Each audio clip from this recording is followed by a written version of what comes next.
আমার আজকের পরিবেশনায় রয়েছে গোটা গোটা আলুর দম। এই ভিডিওটা কিন্তু আমি একজনের রিকোয়েস্টে বানাচ্ছি। একজন আমাকে বলেছিল, দিদি একটু রেস্টুরেন্টের স্টাইলে আলুর দম বানিয়ে দেখিও না। তাই জন্যই কিন্তু আজকের আমার এই ভিডিওটা বানানো। হ্যালো ফ্রেন্ড, দুষ্টু দিশা লাইফস্টাইলে তোমাদের আবারও একবার স্বাগত। বেশি কথা না বাড়িয়ে আজকের এই রান্নাটা করতে আমার কি কি উপকরণ লাগছে সেগুলো আমি তোমাদের একবার বলে দিই। আজকের এই রান্নাটা করতে আমার প্রথমেই লাগছে ছোট ছোট সাইজের গোটা গোটা আলু। আলুগুলো কিন্তু আমি দুই দিকে চিড়ে নিয়েছি। তার সাথে দুটো বড় সাইজের টমেটো, কিছুটা মটরশুঁটি, পেঁয়াজ কুচি, ধনেপাতা কুচি।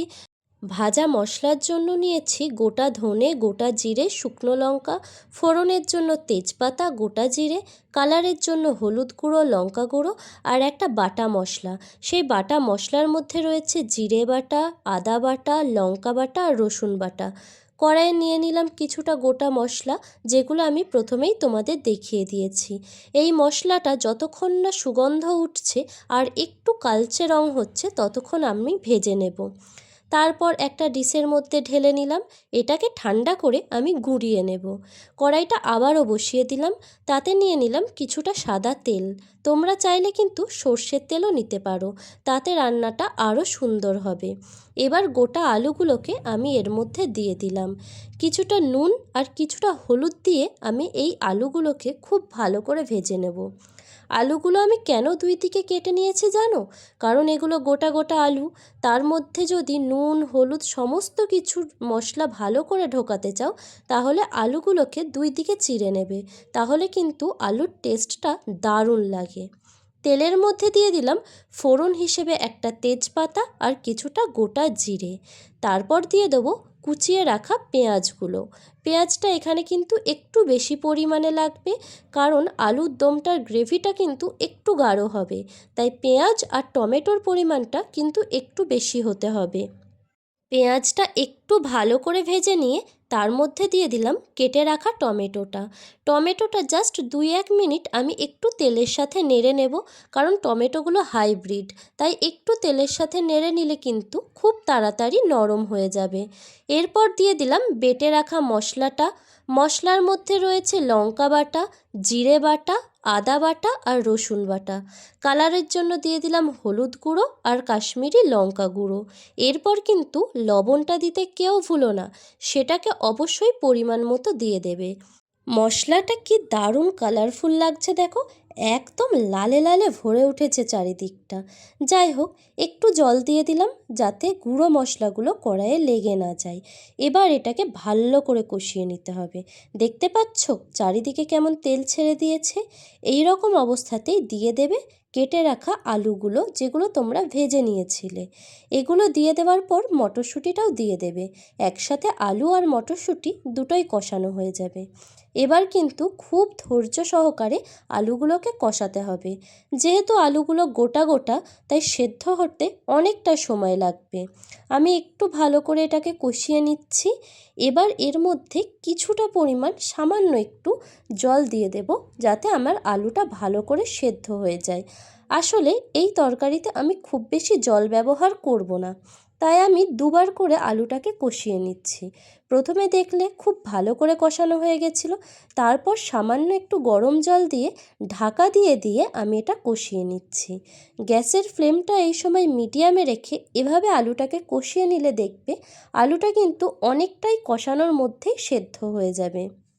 এই প্রসেসটা যদি তোমরা আলুর দম করার সময় ব্যবহার করো তাহলে কিন্তু আলুর দমটা খেতে আরও অনেক টেস্টি লাগবে।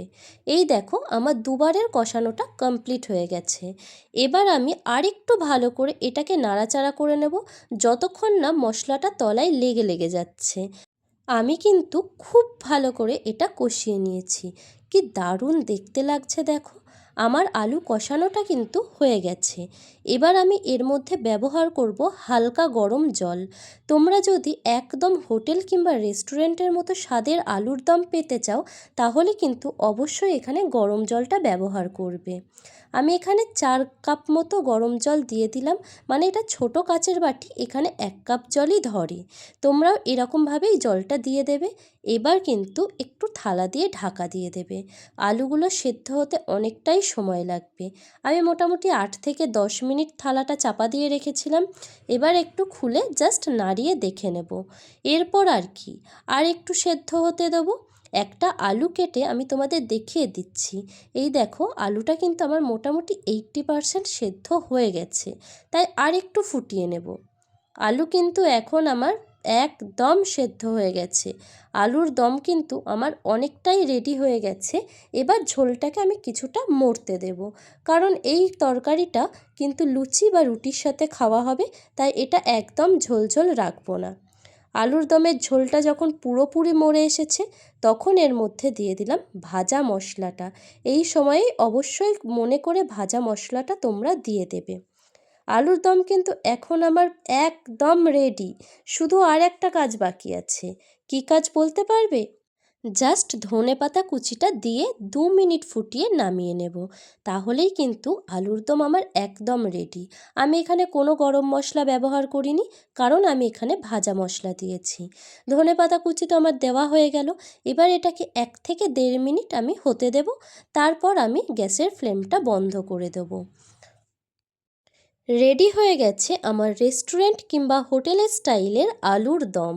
এইভাবে আলুর দম একবার বানিয়ে খেয়ে দেখো, অন্য যে কোনো আলুর দমের থেকে অবশ্যই আলাদা লাগবে, কারণ এই ভাজা মশলাটার গন্ধটাই আলুর দমের টেস্টটাকে পুরোপুরি বদলে দেবে। আর তোমরা কে কোথা থেকে আমার ভিডিওটা দেখছো সেটা কিন্তু অবশ্যই জানিও। আর আমার রান্না যদি তোমাদের ভালো লেগে থাকে, তাহলে লাইক, কমেন্ট, শেয়ার করে অবশ্যই পাশে থেকো। আর আমার চ্যানেলটা সাবস্ক্রাইব করতে যেন ভুলো না।